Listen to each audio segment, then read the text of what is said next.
Si tú estás aquí por primera vez, déjame decirte que no es una casualidad.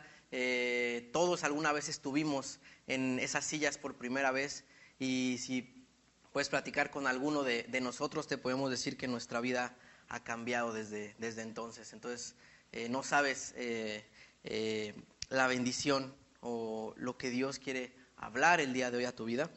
Y queremos también hacerte la bienvenida formalmente, así que tenemos un regalo para ti de este lado. Si es la primera vez que vienes, por favor pasa al final aquí a la mesa de bienvenida. También queremos decirte que aquí en Capilla Calvario nosotros estudiamos la palabra de Dios. Nuestra meta es enseñar la palabra de Dios, conocer a Dios, darlo a conocer, y lo hacemos de forma versículo a versículo. Nosotros estudiamos la Biblia verso a verso, debido a que es la visión que Dios nos ha dado. También un poquito acerca del anuncio de Pilares. Más o menos se va a comenzar a abrir la segunda bloque de Pilares, regresando de las vacaciones. El 26 de febrero es la graduación.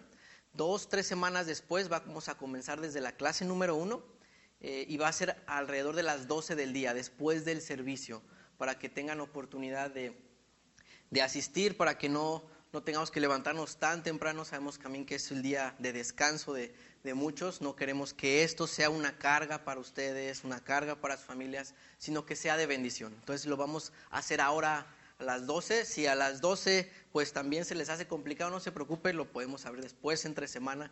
La palabra de Dios no se detiene, hermanos, y queremos incluso ir hasta sus casas si es posible. Eso no es problema. Y pues vamos a orar el día de hoy por los diezmos, por las ofrendas.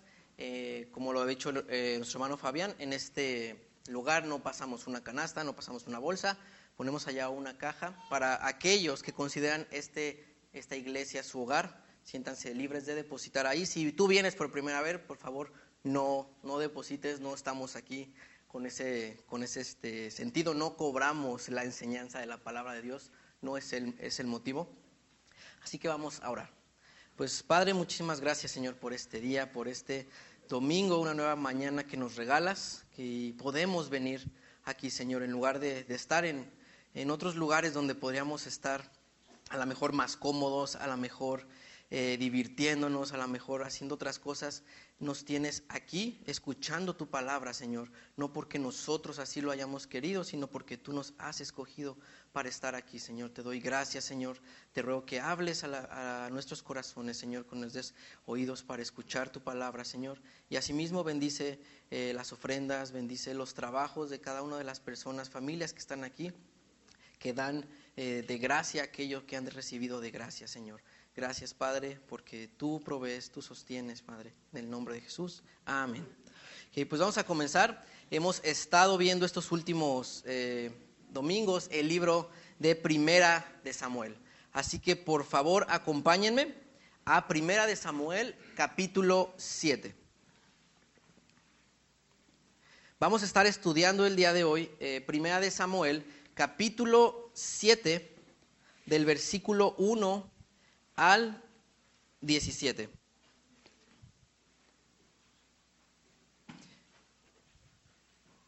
Okay. Y si se acuerdan un poquito acerca de lo que hemos estado viendo en este libro, hemos visto acerca desde que Samuel fue el último juez de Israel, fue el último juez llamado así para cerrar el ciclo de la forma como Israel iba a ser gobernado.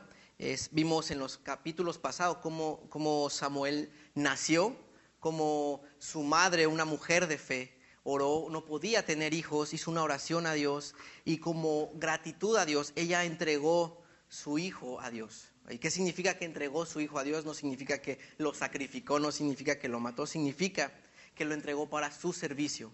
Y hemos visto cómo Samuel fue creciendo, un hombre piadoso, un hombre instruido en la palabra de Dios, un hombre que hoy vamos a ver cómo llevó al pueblo de Dios a un cambio genuino.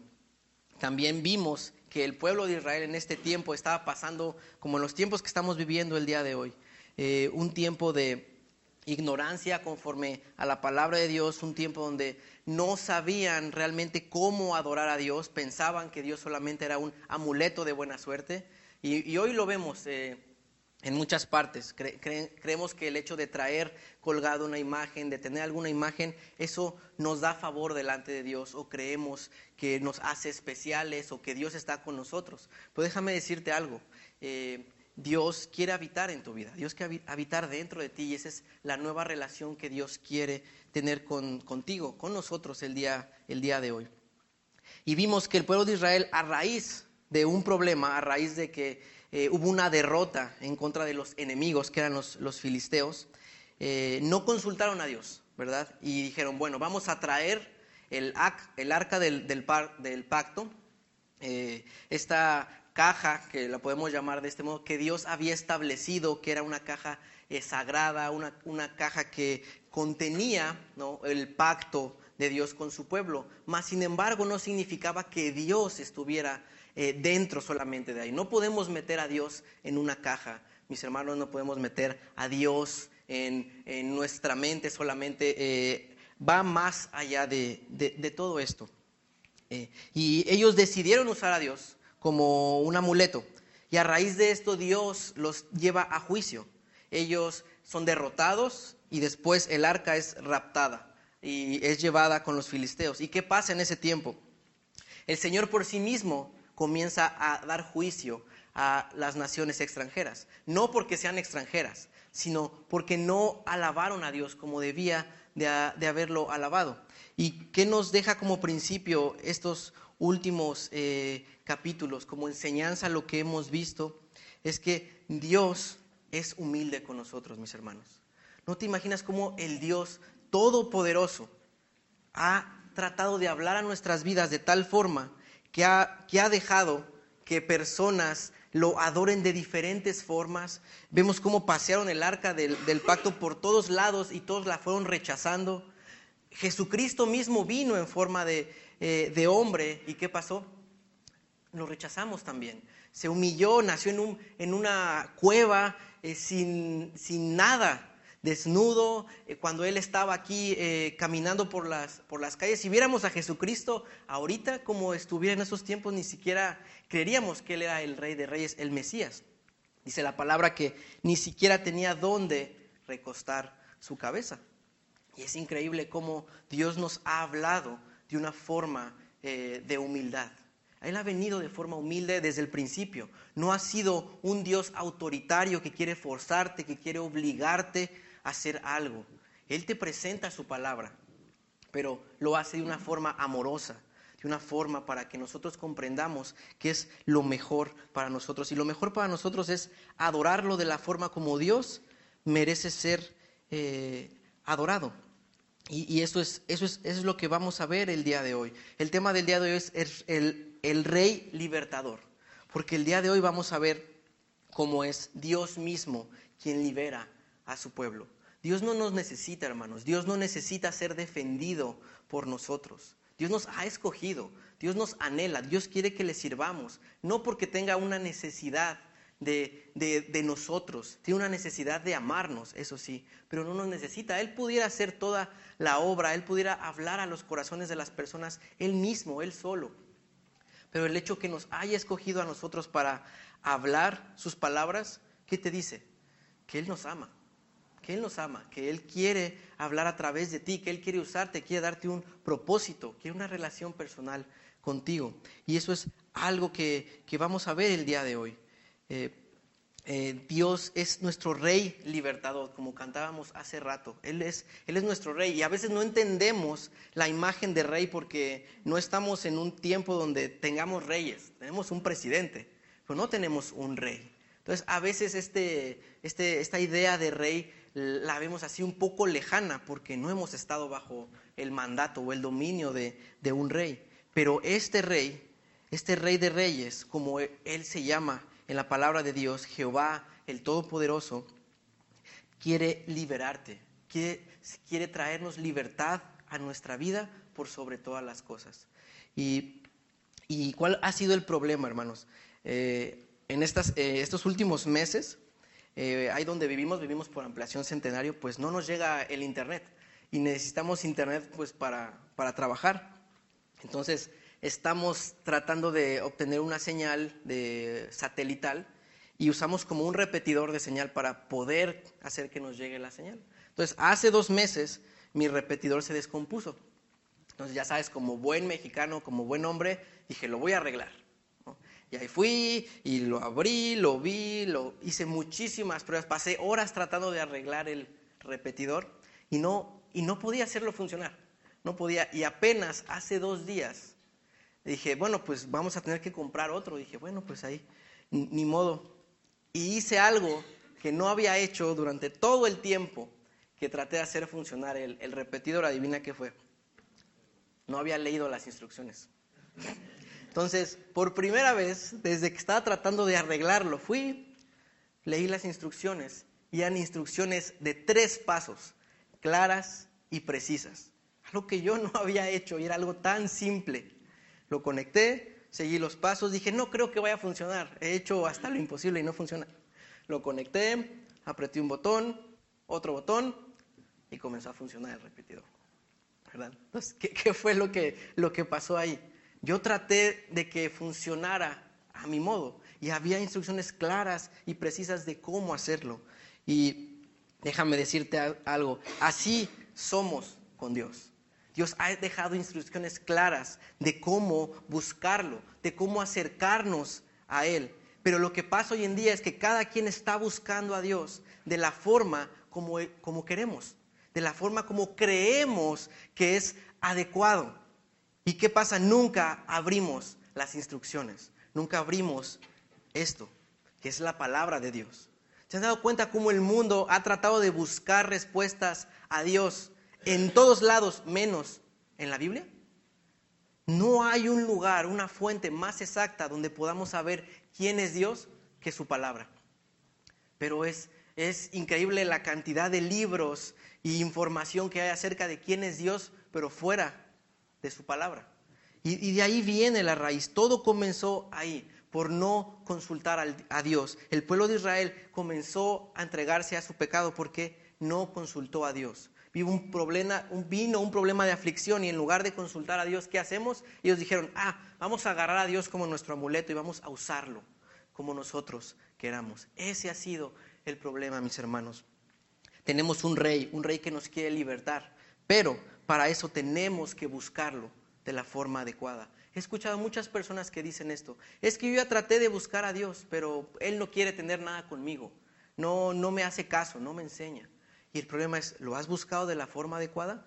Pues sí, pues soy una persona recta, tengo una carrera, he estudiado, he hecho cosas buenas, ayudé a una persona mayor a cruzar la calle, doy a los pobres. Y aún así Dios no me contesta. Y todas estas, mis hermanos, no son cosas malas, pero no es la forma de acercarnos a Dios. No es la forma. Y vamos a comenzar en Samuel, capítulo 7, versículo 1. Vamos a leer el primer versículo. Y dice así. Vinieron los de Kiriat Jearim y llevaron el arca de Jehová y la pusieron en casa de Abinadab, situada en el collado, y santificaron a Eleazar, su hijo, para que guardase el arca de Jehová. Y aquí vemos que lo que está pasando es después de todo lo que había pasado, el Señor trajo juicio, ¿recuerdan? Porque habían mirado dentro del arca, algo que no se debía de haber hecho, que nos muestra la reverencia, el respeto que debemos de tener con Dios. Ellos simplemente fueron curiosos, quisieron ver qué había dentro del arca, y Dios mató como a 70 hombres en ese momento. A partir de entonces vino una decadencia, y en lugar de, como lo vimos el domingo pasado, en lugar de acercarse a Dios, ellos alejaron a Dios. ¿Y qué fue lo que pasó en ese momento? Que dejaron el arca en casa de una persona llamada Abinadab, que se encontraba a las orillas de Kiriat Jearim. Y había un sacerdote llamado Eleazar. Ellos eran de la tribu de Leví porque ellos eran encargados de cuidar la adoración delante de Dios. Entonces, no sabemos muchos detalles acerca de estas dos personas, solamente se mencionan aquí, ya no se vuelven a mencionar en la palabra. Hay otras personas con el mismo nombre, pero ellos guardan el arca del pacto. Ahora, ¿qué está pasando ahora con el pueblo de Israel mientras el arca está ahí, está guardada? Vamos a leer el versículo 2. Desde el día que llegó el arca a Kirat Jearim, pasaron muchos días, 20 años, y toda la casa de Israel lamentaba en pos de Jehová. Aquí estaba pasando algo. Todos estaban en una derrota espiritual. Había un quebranto espiritual en todo el pueblo. Y las palabras que usa aquí en el hebreo para lamentaba son palabras muy fuertes. Significa que estaban llorando a gritos. A lo mejor lamentar para nosotros suena así como que hay un quejido muy, muy leve. Aquí la palabra es más fuerte, significa llorar a gritos. Y luego dice en pos de Jehová, significa que buscaban con ansiedad, buscaban con desesperación a Jehová. Estaban llorando a gritos, clamando a gritos y buscando con desesperación a Jehová. ¡Qué contradicción! Lo habían rechazado en un momento y ahora lo querían de regreso. Ahora se habían dado cuenta que la forma en cómo habían actuado no era la correcta y comienza una derrota espiritual. Y déjame decirte algo, para que Dios sea el Rey libertador de tu vida, hay 3 acciones que tienen que llevarse a cabo en esto. Es como una guerra. Lo primero es que nos tiene que derrotar. Lo segundo es que nos tiene que conquistar. Y lo tercero es, tiene que restaurar nuestras vidas. Es a través de estas 3 etapas, es como Dios obra a través de la vida de las personas. Y aquí vemos que lo primero que está haciendo, esta es la etapa ¿de qué? De la derrota. ¿Qué está haciendo? Primero, Dios está derrotando su autosuficiencia. En este momento, Él está derrotando su forma en cómo ellos pensaban. Les está poniendo en un punto que ellos sienten la necesidad de buscar a Dios a gritos. ¿Alguna vez te has sentido así? ¿Alguna vez has clamado a Dios con tanto dolor en tu vida que realmente has clamado a Él? O simplemente a veces tomamos muchas veces las cosas a la ligera. Creemos que nuestro pecado no es tan grave y buscamos a Dios de una forma como, sí, Señor, pues ya hice esto, pero perdóname, lo que sigue. Vemos aquí que hay un dolor más fuerte. El pueblo estaba derrotado, estaba afligido. Y esto es algo que debemos de sentir antes de que Dios sea el Rey libertador de nuestras vidas. No llamemos a Dios nuestro Rey si antes Él no nos ha derrotado primero, si no hemos sentido la necesidad de buscarlo. A veces queremos añadir solamente a Dios a nuestra vida, tenerlo como uno de nuestros dioses más en nuestra repisa, ¿verdad? Tenemos nuestro trabajo, tenemos en lo que más tiempo le dedicamos y ahora vamos a tener a Dios también con nosotros para que nos ayude a hacer lo que ya queremos. Esa no es la forma de cómo debemos de buscar a Dios. Cuando buscamos a Dios debe de haber esta sed espiritual y a veces Dios hace esto en nuestras vidas, como lo que hizo con el pueblo de Israel. Hay un dicho que dice, no puedes obligar a un caballo a comer, pero sí puedes obligarlo a beber agua.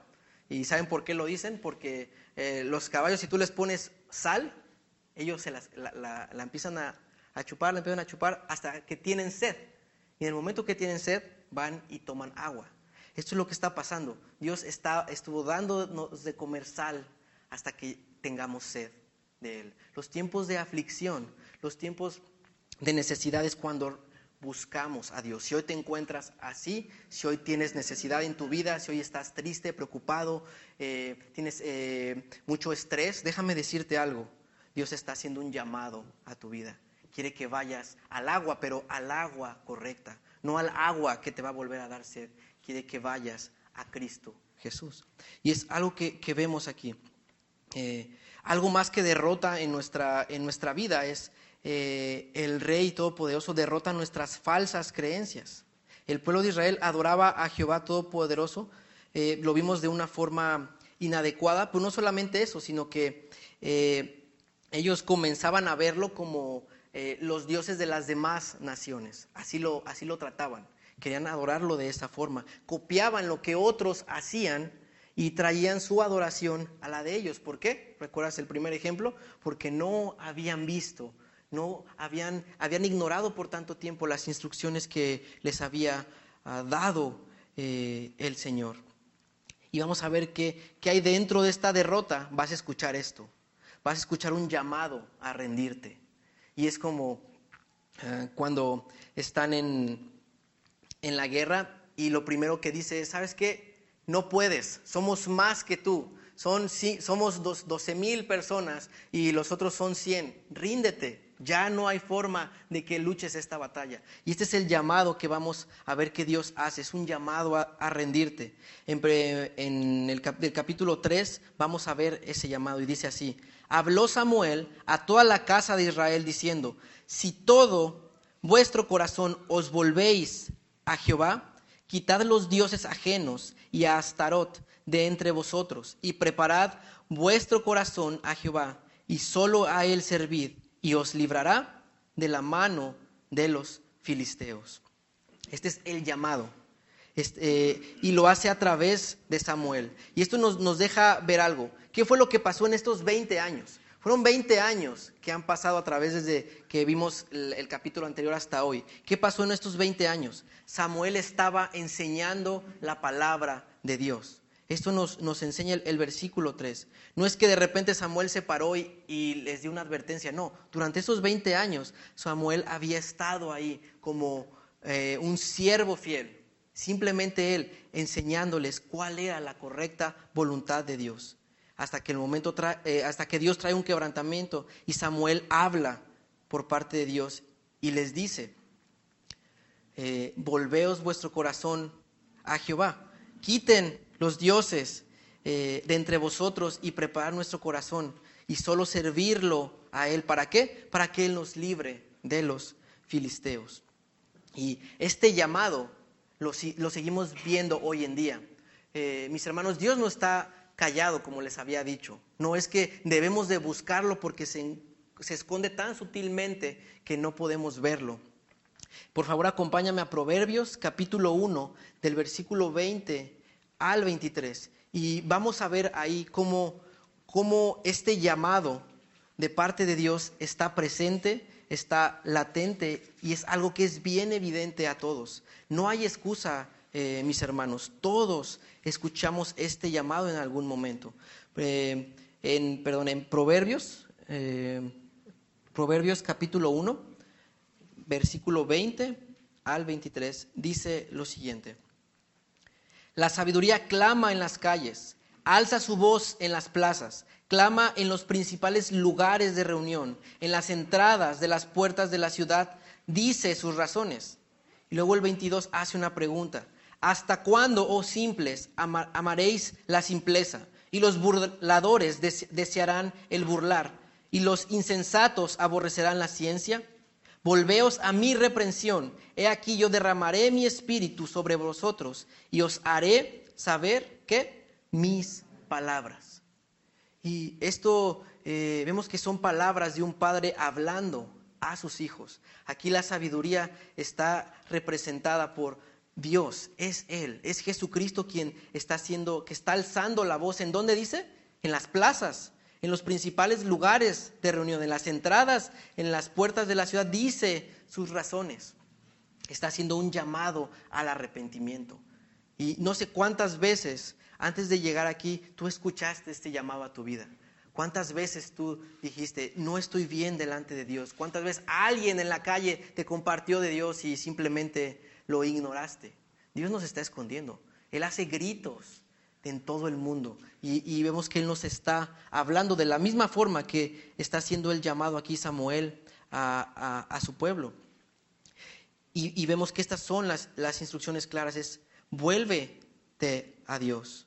Y tenemos que ir a Dios con el corazón y las manos vacías, sin esconder nada y firmar un contrato de exclusividad con Dios. Tenemos que ir sin nada, mis hermanos. No lleguemos con aquello que no queremos renunciar, aquel ídolo que llevamos guardado en la bolsa y decir, bueno, Señor, pues sí te quiero seguir, pero pues aguántame tantito, vamos a dejarlo poco a poco. No, Dios no quiere eso. Dios quiere que tu corazón se entregue a Él completa y profundamente. Y aquí tenemos un tema aún más profundo, y es el tema de la idolatría. Déjame decirte algo. La idolatría no es solamente adorar estatuas, no es adorar imágenes. La idolatría va mucho más allá de eso. La idolatría se esconde en el corazón de cada persona.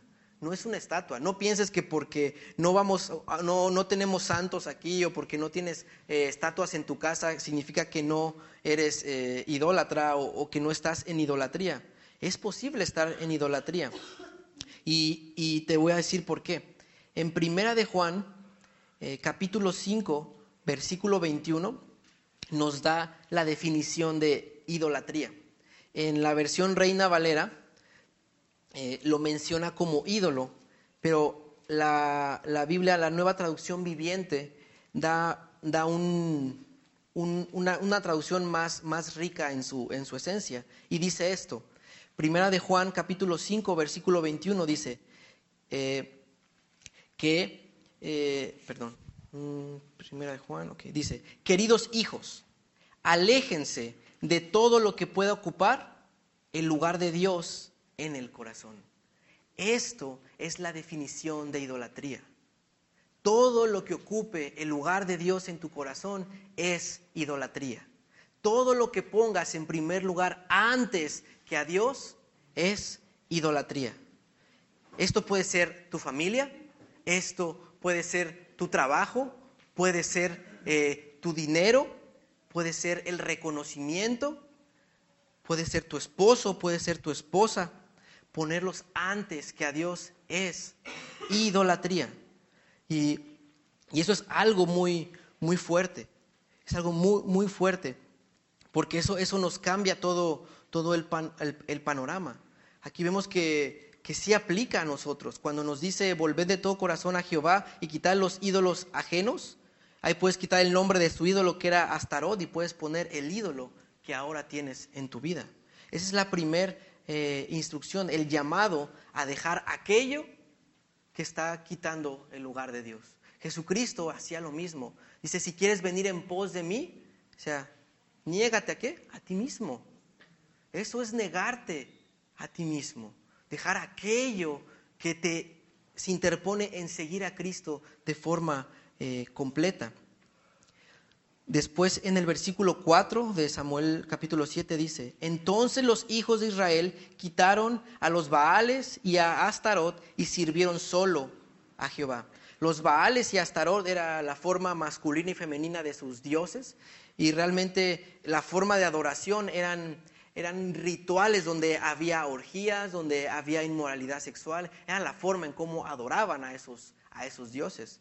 Y déjame decirte algo, esto nos deja un principio. Muchas veces el ídolo en nuestro corazón no lo queremos abandonar porque es algo que disfrutamos, es algo que nos gusta, es algo que no queremos dejar de hacerlo. Entonces por eso nos tiene atrapado. Pero lo primero, antes de que Dios pueda ser el libertador de tu vida, sacarte de la muerte en donde te encuentras, del desánimo, de la preocupación, tenemos que entregar todo. Tienes que entregar aquello que se está interponiendo entre tú y Dios. Sabemos que lo primero es el pecado, es las cosas que le hemos fallado a Dios. Y esto es la parte de la idolatría. Y déjame ponerte un ejemplo más profundo. En Génesis, capítulo 22. Todos conocemos esta historia. Es la historia donde Dios le pide a Abraham que entregue a su hijo Isaac, que lo sacrifique. Sí, la hemos escuchado, ¿verdad? Que probó a Abraham y le dijo que fuera y lo entregara en sacrificio. Y déjame leerte un poquito este pasaje para que podamos explicarlo mejor. Génesis capítulo 22, versículo 9 al 12. Y cuando llegaron al lugar que Dios le había dicho, edificó ahí Abraham un altar y compuso la leña y ató a Isaac su hijo y lo puso en el altar sobre la leña. Y extendió a Abraham su mano y tomó el cuchillo para degollar a su hijo. Entonces el ángel de Jehová le dijo a voces desde el cielo y dijo: Abraham, Abraham. Y él respondió: heme aquí. Y dijo: no extiendas tu mano sobre el muchacho, ni le hagas nada, porque ya conozco que temes a Dios, por cuanto no me rehusaste tu hijo, tu único. Y hay algo bien profundo aquí. Ponte en el lugar de Abraham por un momento, que no habían podido tener hijos, que era su mayor anhelo por muchos años, y habían esperado este hijo por demasiado tiempo, y finalmente el Señor les da a su hijo, y tienen ahí a Isaac. En este momento Isaac no era un niño, ya era un muchacho, cuando pidió que él lo entregara, que lo sacrificara. Y te lo digo que lo imagines, porque aquellos que son padres van a entender lo que pasa cuando tienes un solo hijo. Muchas veces todo tu esfuerzo, toda tu dedicación, todo tu amor giran alrededor de ese hijo. Y déjame decirte lo que estaba pasando aquí. Dios no le pidió que entregara a su esposa, ¿verdad? Digo, a su esposa ya hasta la había una vez rechazado, ¿no? Había mentido que era su hermana para que él no muriera. Pero vemos que aquí le pide lo que él más quería en su vida, lo que él más amaba. En este momento, lo que estaba pasando en el corazón de Abraham es que Isaac había tomado el lugar que a Dios le correspondía. Por eso le pidió eso. Ya Dios no era el primer lugar en la vida de Abraham. Ahora era ¿quién? Era Isaac. Entonces lo que pasó, una imagen espiritual de esta idea, es que cuando en el momento que Abraham tomó ese cuchillo para apuñalar el corazón de Isaac, la imagen espiritual que es en ese momento Dios arrancó a Isaac del corazón de Abraham para ponerse en el primer lugar nuevamente. Y entonces le dijo: detente, ya sé que ahora, porque lo obedeciste, me pusiste a mí primero antes que a tu hijo. ¿Qué quiere decir esto? Que me amas, ya sé que me temes. En ese momento Dios pasó a ser el primer lugar en la vida de Abraham, y Isaac pasó al siguiente. Eso es lo que Dios quiere hacer en nuestras vidas. Y créeme, si no entregamos nuestros ídolos, en el futuro Él nos va a hacer que los entreguemos. Si tú has nacido de nuevo, si tú has creído, has sido salvo, eres hijo de Dios, créeme que Dios no se va a dar por vencido contigo. Y va a tratar de sacar tus ídolos de la forma que sea. Y lo mejor es flojito y cooperando, mis hermanos. Porque de otra forma va a ser doloroso. Y a veces lo necesitamos, realmente, porque somos necios. Somos muy necios en querer soltar las cosas. Pero esto es la imagen de la idolatría. Y vemos que el pueblo de Israel aquí obedeció y quitó todas sus imágenes en el versículo 4. ¿Y qué pasa después de que hay una derrota en tu vida, de que ya viste que Dios derrotó incluso a tus ídolos, aquello que tú te estabas aferrando? Viene la segunda parte, y es la parte de la conquista. Ahora este rey libertador quiere conquistarte. Y vamos a leer el versículo 5 y 6, por favor. Versículos 5 y 6 dice así: y Samuel dijo: reunid a todo Israel en Mizpa, y yo oraré por vosotros a Jehová. Y se reunieron en Mizpa, y sacaron agua, y la derramaron delante de Jehová, y ayunaron aquel día, y dijeron allí: contra Jehová hemos pecado. Y juzgó Samuel a los hijos de Israel en Mizpa. ¿Qué es lo que estamos viendo aquí?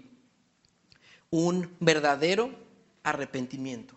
Esta es la imagen del arrepentimiento. Este es el momento cuando Samuel le dice: ok, ya quitaste tus ídolos, ok, ya cambiaste tus acciones, ya está limpia ahora el lugar donde solamente debe ir Dios. Ahora que necesitamos orar a Dios, necesitamos hablar con Dios. No nada más es de que, sí, ya cambié de iglesia, ¿verdad? Ya cambié a una iglesia donde había ídolos, ahora voy a una iglesia donde no los hay, ya es suficiente, ya soy salvo, ya tengo una relación con Dios. No es suficiente. Debes de comenzar a ejercitar esa relación con Dios. Y es lo que hizo aquí Samuel, les puso el ejemplo, dice, los reunió en Mizpa, en un lugar y dijo, yo oraré por vosotros. ¿A quién? A Jehová. Y se reunieron en Mizpa, y entonces el pueblo dice que sacó agua, la derramaron delante de Jehová, que era un símbolo de su arrepentimiento, y ayunaron aquel día. Quiere decir que no comieron nada y dijeron, mostraron algo, mostraron un fruto de arrepentimiento. Esa es la imagen de lo que hicieron ellos. Y dijeron, contra Jehová hemos pecado. Admitieron lo que habían hecho mal. Ese es el punto.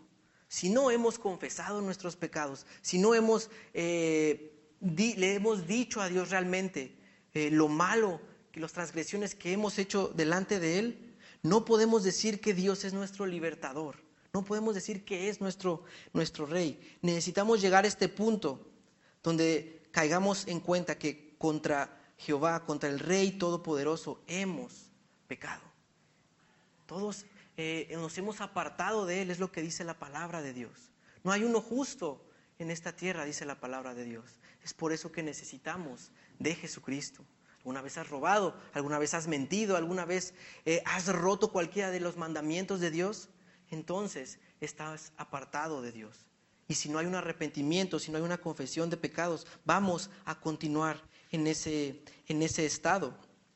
Y me gusta mucho porque estas palabras me recuerdan mucho a Pedro. Y en Lucas capítulo 5, del versículo 1 al 10, vemos ahí la historia del segundo llamado de Pedro, cuando Jesús se acerca a él. Y me encanta porque la historia dice que Jesús se acercó, le pidió su barca prestada a Pedro. Ellos estaban pescando, no habían pescado nada. Y después de que Jesús termina de enseñar, le dice a Pedro, pues vuelve a echar las redes, ¿no?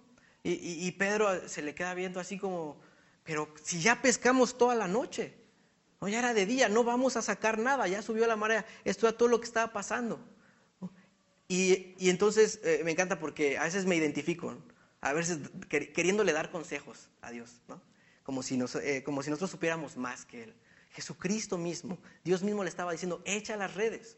Y Pedro queriendo darle consejos a Dios diciendo, pues yo soy pescador, tú no, ¿no? Y entonces dice, bueno, pero porque tú me lo has dicho, por tus palabras, voy a hacerte caso. Echó la red, ¿y qué fue lo que pasó? Dice que se rompían las redes de la cantidad de peces que sacaron en ese momento. ¿Y qué fue lo que pasó con Pedro después de que vio eso? No, cayó al suelo y dijo, aléjate de mí, porque ¿soy qué?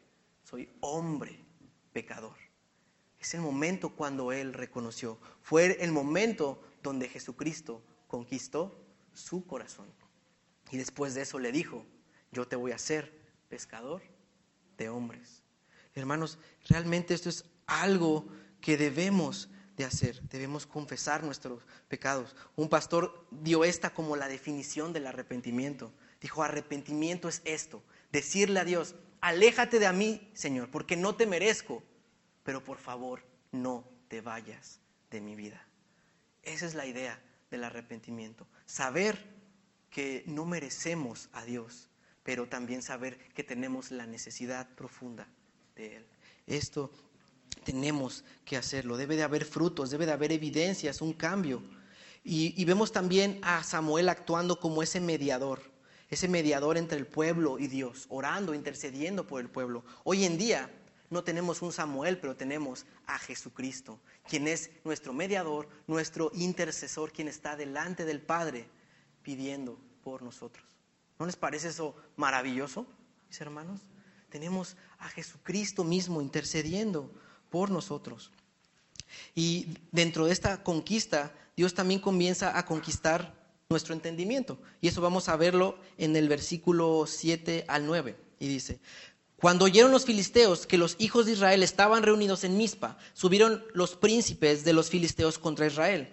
Y al oír esto, los hijos de Israel tuvieron temor de los filisteos. Entonces dijeron a los hijos de Israel a Samuel, no ceses de clamar por nosotros a Jehová nuestro Dios, para que nos guarde de la mano de los filisteos. Y Samuel tomó un cordero de leche y lo sacrificó entero en holocausto a Jehová.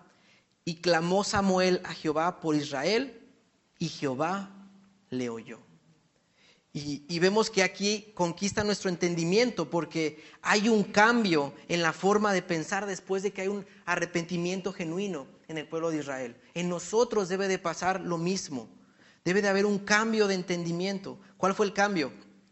Que cuando venían los filisteos, sí, tuvieron miedo porque ahí venían por ellos otra vez. Y dicen, nos van a volver a derrotar. Pero ¿qué fue lo que hicieron? Dijeron, otra vez, tráete al arca del Señor donde la dejamos y vamos a derrotarlos con el arca. No cometieron el mismo error. Esta vez que dijeron, clama, le dijeron a Samuel, clama a Dios para que nos escuchen. ¿Y qué vemos aquí? Que a pesar de que tuvieron miedo, demostraron fe. Demostraron fe en Dios. ¿Por qué? Porque creyeron en las palabras que Samuel les había dicho. Les dijo, si ustedes quitan sus ídolos, voltean su corazón y regresan a Dios, entonces ¿qué? Yo los voy a librar de los filisteos. Y ellos en ese momento fueron y clamaron por esa promesa. Dijo, no dejes de interceder por nosotros, le dijeron a Samuel. Y eso es algo que se debe de reflejar en nuestra vida diaria. Nuestro cambio de entendimiento, cuando dice la palabra que debemos de renovar nuestro entendimiento con la palabra de Dios, es para esto. Para dejar ser menos dependientes de nosotros y ser más dependientes de Dios. Por eso vienen las pruebas. Miedo, hermanos, miedo vamos a tener muchas veces. Pero ¿qué vas a hacer en esos momentos cuando tengas miedo? Lo maravilloso de Dios es que Dios no te quita el miedo. Dios está contigo en medio de tu temor para que tengas a quien correr, a quien refugiarte. Y entonces tengas esa fortaleza. Y vemos que recurren a la oración. ¿Qué es lo primero que haces cuando tienes problemas? ¿Recurres a la oración? ¿O recurres a tratar de solucionar el problema tú mismo? ¿O mejor te duermes porque no quieres pensar? ¿O mejor te vas y te tomas una cerveza? ¿O otro tipo de formas para poder olvidarte de tu problema? Y no oramos. Dice en 1 Tesalonicenses 5, 16, 17, orad ¿qué? Sin cesar. No dice orar sin César, tu primo, no. Es orar continuamente, eso es lo que significa cuando nos dice orar sin cesar. No quiere decir que todo el tiempo vamos a estar, oh Dios Padre todo por eso. No, significa continuamente, todo el día estar en esta relación con Dios. Es lo que nos dice aquí. Y vemos que la oración es poderosa. Dice que Jehová los oyó, ¿sí o no? Jehová nos oye. Jehová dice que escucha la oración del justo. En Lucas capítulo 18 vemos la parábola de la viuda y el juez malo. ¿Recuerdan? Que nos enseña un principio de la oración. Nos muestra a Jesucristo que había una viuda que tenía una gran necesidad. Y fue con este juez para que le hiciera justicia. Y dice que el juez, lo dijo mismo el juez, yo no tengo temor de Dios, yo no temo de los hombres. Pero mejor voy a solucionar el problema de esta viuda porque me está fastidiando, viene y viene con su petición, entonces le voy a hacer un bien. Y la parábola termina con esta reflexión. Si nosotros, no siendo buenos, sabemos dar buenas dádivas, ahora imagínate Dios nuestro Padre que está en los cielos, ¿no? Ahora, aquí hay una insistencia y nos dice esto, debemos de insistir ¿en qué? En la oración. Debemos de ser como esa viuda, insistir. ¿Por qué? ¿Porque vamos a obligar a Dios a hacer algo? No, porque Dios quiere escuchar nuestras voces, hermanos.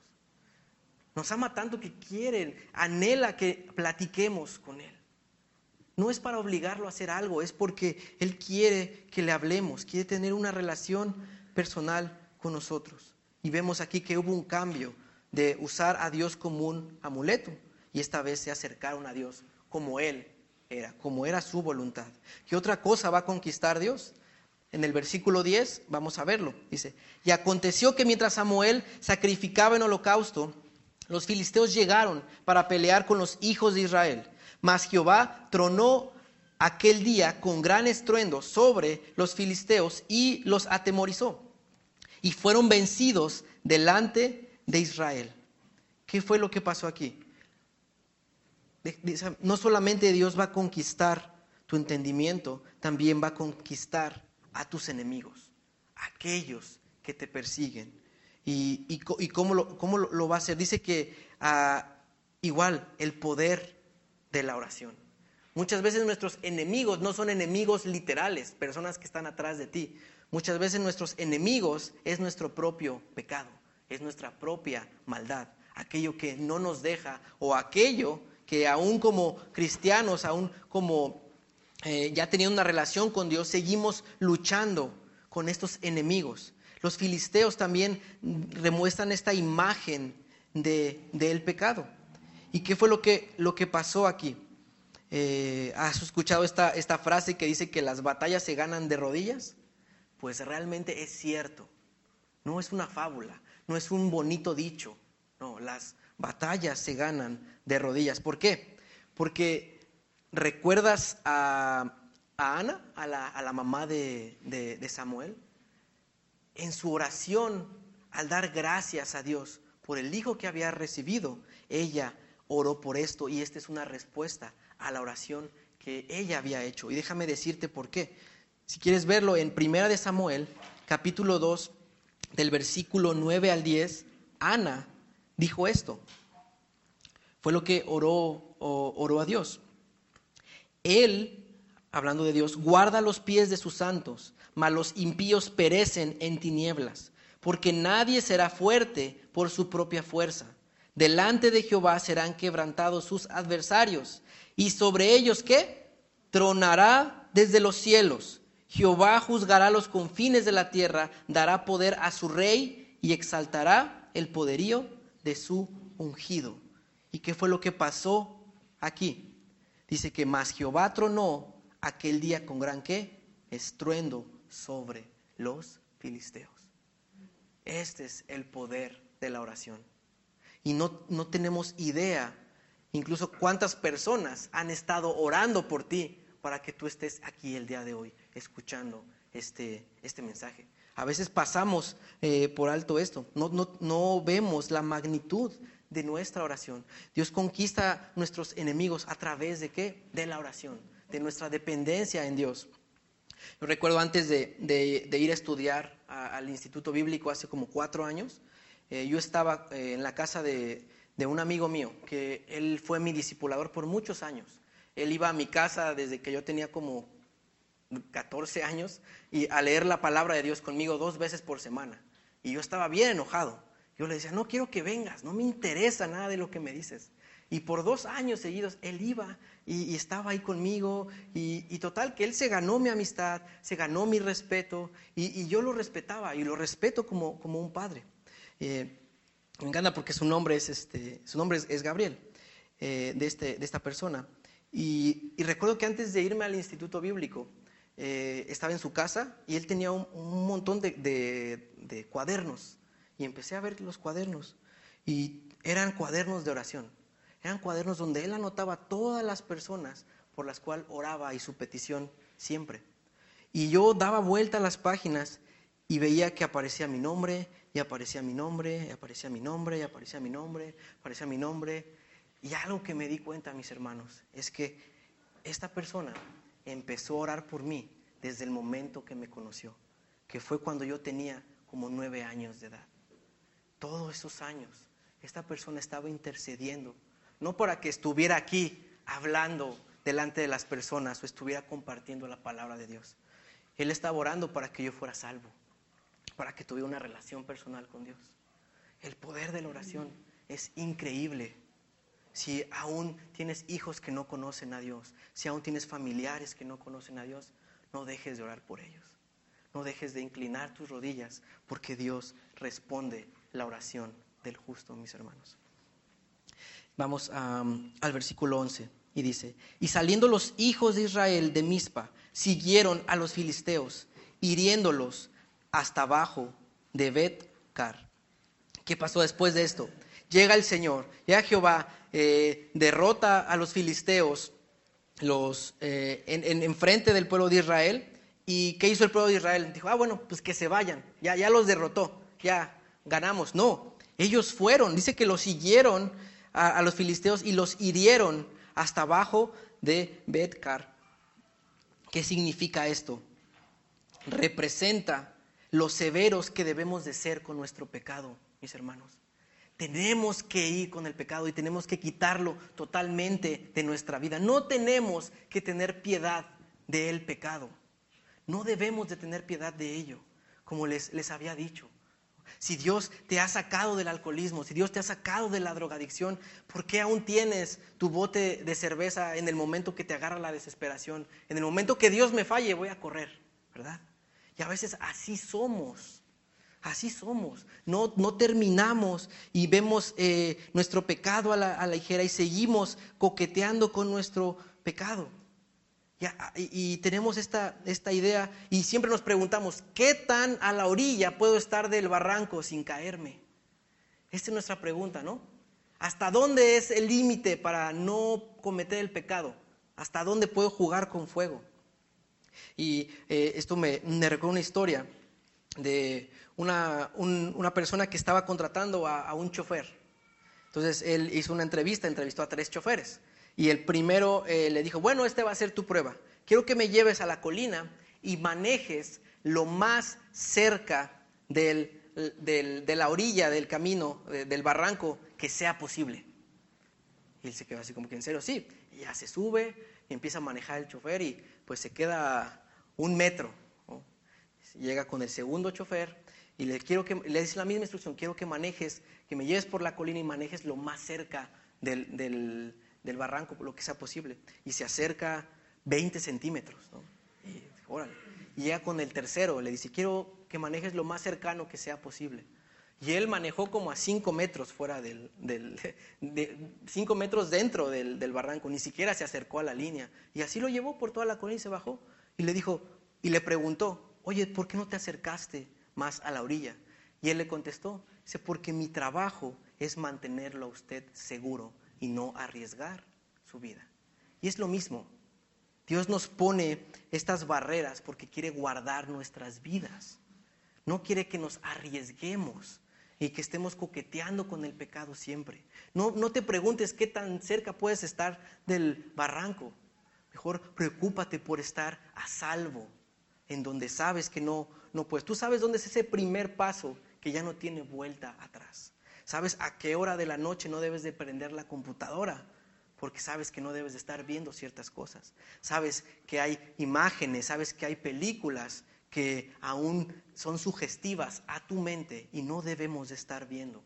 ¿Por qué? Porque Dios nos ha sacado de un trasfondo y no sabes cuál es tu debilidad. Eso es muy, muy importante, mis hermanos. Y déjame ponerte una piedra en el zapato, como un día lo hicieron conmigo. En Romanos, capítulo 1, del versículo 28 al 32, dice esto. Y como ellos no aprobaron tener en cuenta a Dios, Dios los entregó a una muerte reprobada, para hacer cosas que no convienen, estando atestados de toda injusticia, fornicación, perversidad, avaricia, maldad, llenos de envidia, homicidios, contiendas, engaños y malignidades, murmuradores, detractores, aborrecedores de Dios, injuriosos, soberbios, altivos, inventores de males, desobedientes a los padres, necios, desleales, sin afecto natural, implacables, sin misericordia, quienes habiendo entendido el juicio de Dios, que los que practican tales cosas son dignos ¿de qué? De muerte. Hay una lista aquí de pecados, ¿verdad? Y que todos aquellos que practiquen estos pecados son dignos de muerte. ¿Qué significa que practiquen? No significa que cometas un pecado de repente. Practicar es cometerlo constantemente porque lo disfrutas, porque no quieres alejarte de él realmente. Y después de que dice de los que practican tales cosas son dignos, la siguiente parte dice son dignos de muerte, dice no solo las hacen, pon atención a esta palabra que dice, sino que también ¿qué? Se complacen con los que la practican. Esto es una piedra en mi zapato cada día. ¿Por qué? Porque la palabra complacen significa consentir, estar de acuerdo, aprobar y no estar en desacuerdo con algo que sabes que a Dios no le gusta. ¿Qué significa esto? Y lo voy a decir de esta forma. Que todos estos pecados que acabamos de ver no solamente estamos pecando en el momento que los estás practicando, sino en el momento que estamos consintiendo cualquiera de estos. Consintiendo chismes, consintiendo desobediencias, consintiendo a las personas que están en contra de Dios. Y algo más fácil. Si a ti te gusta escuchar música, películas que tienen todo este tipo de pecados y son explícitos en su contenido y están dando una situación sugestiva, y tú estás de acuerdo con eso, adivina qué, estamos pecando, mis hermanos, estamos pecando. Y a lo mejor dices, pero qué legalista, pero qué cerrado de mente. Mis hermanos, aquí está en la palabra de Dios. Yo no lo puse, yo no lo inventé. Nuestro deber como iglesia es enseñar lo que la palabra de Dios dice. Y créeme, y le digo que es una piedra en el zapato, porque esto te hace pensar 2 veces cuando vas a ver una película al cine, qué clasificación es la que estamos viendo, ¿no? ¿Qué es lo que estamos viendo en la tele, en las telenovelas, en donde se habla de solamente infidelidades, de fornicación, de cosas que nos están dando una enseñanza? ¿Hasta dónde estamos siendo llenos con esta información? Estamos aprendiendo algo. No debemos de consentir, no debemos de estar de acuerdo con esto, mis hermanos. Y digo, y ahí la voy a dejar porque, digo, esto es una piedra en el zapato, porque yo creo que a partir de este momento vamos a pensar un poquito más, ¿no? Antes de ser más críticos con lo que estamos haciendo en nuestra vida. Después vamos al versículo 12, otra vez en Samuel 7. Tomó luego Samuel una piedra y la puso entre Mizpa y Sen, y le puso por nombre Ebenezer, diciendo, hasta aquí nos ha ayudado Jehová. Y nos deja otra parte de principios. Y es que Samuel está siendo agradecido a Dios. Él no está diciendo que la victoria es porque él habló, es porque él dijo, porque él trajo a las personas a arrepentimiento. Él está diciendo que está poniendo una piedra en memoria a lo que Dios lo que hizo, la victoria que él tuvo. La victoria es de Dios, no es de nosotros. ¿Y qué estaba pasando? Debemos de ser siempre agradecidos. Si podemos tener victoria sobre nuestros pecados, si podemos tener victoria sobre nuestras fallas, no es porque seamos muy buenos, es porque es Dios en nosotros que nos está dando esa victoria. ¿Y qué más está haciendo aquí Samuel? Está haciendo algo bien importante. Al tener esa piedra ahí con esta palabra Ebenezer, que significa hasta aquí nos ha ayudado Jehová, está haciendo esto. Se está guardando del orgullo. Se está guardando de creer que esto vino por él. Porque siempre que viera esa piedra ahí, va a recordar que es Dios quien está ahí. ¿Y por qué? Porque somos olvidadizos, mis hermanos. Nosotros deberíamos de hacer lo mismo. Deberíamos de tener esos recuerdos de cuando Dios ha sido tan fiel en tu vida, esos momentos especiales que te ha traído, para que no se nos olvide. Porque luego llega el momento de necesidad y otra vez, es que Dios no me escucha, es que... Y Dios así como que, ¿en serio no te escucho? ¿Cuántas veces he tenido victoria sobre tus problemas y me dices que no te escucho? Se nos olvida. Se nos olvida. Y vemos que es algo. En toda la palabra de Dios siempre vemos al pueblo poniendo recordatorios. Y aún así se siguen olvidando de Dios, ¿no? Es algo muy constante. Déjame decirte algo que debemos de tener miedo. Debemos de tener miedo el día que dejemos de depender completamente de Dios. Ese día nos tiene que dar terror. Porque el día que dejemos de depender completamente de Dios, créeme, vamos a estar descalificados del ministerio, vamos a estar descalificados para servirle a Él, porque su obra no es la obra de nosotros. En 2 Corintios 3, del 5 al 7, dice lo siguiente: no que seamos competentes por nosotros mismos para pensar algo como de nosotros mismos, sino que nuestra competencia proviene de Dios, el cual asimismo nos hizo, ¿qué? Ministros competentes de un nuevo pacto, no de letra, sino del Espíritu, porque la letra mata, mas el Espíritu vivifica. Somos competentes porque Dios nos ha dado la competencia. Y es por eso, te has preguntado, una de las razones por las cuales también tenemos la Santa Cena, cada servicio es esa. porque nos estamos guardando del orgullo. ¿Qué es lo que pasa cuando recordamos el sacrificio del Señor? Recordamos que es por su obra en la cruz. Nos arrepentimos de nuestros pecados y otra vez nos humillamos delante de Él. Es un recordatorio que tenemos cada servicio, porque nos importa que no se nos olvide y alguna vez pensemos que la obra que Dios está realizando en La Paz es porque alguien aquí hizo algo muy bien. No, es porque Dios ha estado con nosotros. Ebenezer, hasta aquí nos ha traído Dios, ¿verdad? Es algo muy, muy importante. Tenemos que cuidarnos de nosotros mismos. Versículo 13. Así fueron sometidos los filisteos y no volvieron más a entrar en el territorio de Israel. Y la mano de Jehová estuvo contra los filisteos todos los días de Samuel. Vemos aquí la integridad de este hombre, que no permitió, ¿verdad?, que guió al pueblo de una forma que adoraran a Dios correctamente. Después de que Dios nos ha derrotado, después de que Dios nos ha conquistado, viene la etapa de la restauración, ¿verdad? Después de esta guerra que sucede, de que todo está puesto boca arriba y hay desorden, viene Dios y no lo deja así. Dios comienza a restaurar nuestras vidas. Y lo dice en el versículo 14. Y fueron restituidas a los hijos de Israel las ciudades que los filisteos habían tomado a los israelitas, desde Ecrón hasta Gat. E Israel libró su territorio de mano de los filisteos, y hubo paz entre Israel y el amorreo. Y esta es la parte a donde Dios te quiere llevar. No solamente te quiere derrotar y dejarte derrotado, no solamente quiere conquistarte para mostrarte que Él es tu Dios todopoderoso. Él quiere restaurarte. Dice que todas las ciudades que habían sido robadas, que habían sido tomadas por los filisteos, las empezó a recuperar, fueron entregadas. Dios quiere restaurar aquello que ha sido roto, aquello que el enemigo, aquello que tus malas decisiones han echado a perder. Dios quiere restaurarte. A lo mejor no va a regresar ese hijo que murió, a lo mejor no va a regresar esa hija que murió, pero algo que va a restaurar en tu vida es tu relación con Él.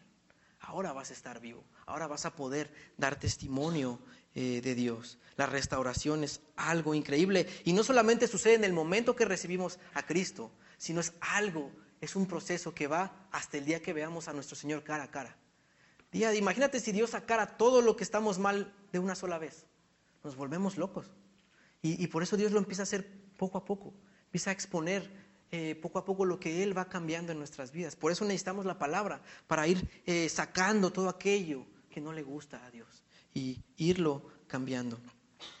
Y es importante la restauración. Vamos al versículo 15. Y juzgó Samuel a Israel todo el tiempo que vivió, y todos los años iba y daba vueltas a Betel, a Gilgal y a Mizpa, y juzgaba a Israel en todos estos lugares. Después volvía a Ramá, porque allí estaba su casa, y ahí juzgaba a Israel, y edificó allí un altar. Dios es el dueño de tu vida. Y aquí vemos que hay algo que está pasando. Y quiero hablarte aquí de prioridades. Aquí Samuel dice que él solo comenzaba a dar una vuelta cada año por todos los lugares que pertenecían al pueblo de Israel, y empezaba a supervisarlos. Salía de su casa que se encontraba en Ramá y tardaba un año en volver a regresar a su casa por estar cuidando, vigilante. A lo mejor tú dices, bueno, esto es algo que suena bien, pero déjame decirte algo. Las prioridades de Samuel estaban bien. Su mayor prioridad de Samuel era Dios. Segunda prioridad debió haber sido su familia. Y tercero, la iglesia. Así comenzó. Y para todos como cristianos debe de ser lo mismo. En la etapa de la restauración, nuestras prioridades comienzan a cambiar. Dios tiene el primer lugar, nuestra familia o nuestro matrimonio. Si ya estás casado, es tu esposa que tiene el segundo lugar. Si no, si estás soltero, es tu familia. Tus papás son tus padres. Y tercero es la iglesia, es aquí. Y muchas veces pasa que cambiamos el orden. Ponemos la iglesia antes de la familia y ponemos a la familia hasta el último. Y eso no está bien, mis hermanos. Mejor lo vamos a ver el siguiente capítulo. Pero aquí lo que está pasando es que Samuel está descuidando su casa, está descuidando su familia. Es por eso que mejor muchos de ustedes están acostumbrados a venir de iglesias donde es el pastor solito que va y visita a todos los hermanos. Es el pastor que hace todo y todo y todo. Y al final volteamos a ver a la casa del pastor y está deshecha. ¿Por qué? Este no es el modelo de Dios. Es por eso que nosotros en esta iglesia establecimos pluralidad de liderazgo, para que haya delegación de responsabilidades y todo el peso no caiga en una persona, en un pastor. Se puede realizar la misma función de visitar, de ver por las personas, pero no tiene que hacerlo todo el pastor, ¿verdad? Hay un equipo de trabajo que está alrededor. ¿Y qué fue lo que pasó aquí? Más adelante vamos a ver que el pueblo comienza a decir, ya no queremos, ahora queremos un rey como las demás naciones. ¿Por qué? Porque los hijos de Samuel empezaron a perderse, empezaron a desviarse del camino. Y es increíble, como un hombre tan íntegro, sus hijos se desviaron porque no tuvo cuidado de su hogar. Esto es algo muy importante.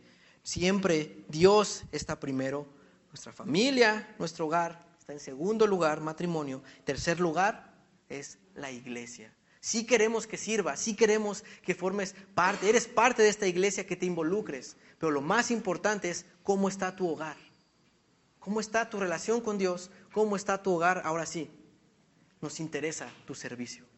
Eso es lo más importante de nosotros. En esta iglesia no nos guiamos por la necesidad. Es que necesitamos un pastor de jóvenes. Pues sí, hay necesidad, pero no por eso vamos a poner a alguien que no esté preparado, que no esté siendo llamado por Dios solo porque hay necesidad. Necesidad hay muchas, ¿verdad? Pero tenemos que tener cuidado de esto. Tenemos que tener cuidado de buscar personas, de preparar personas que primero su relación con Dios esté bien, su casa y luego la iglesia. Eso nos muestra en este pasaje.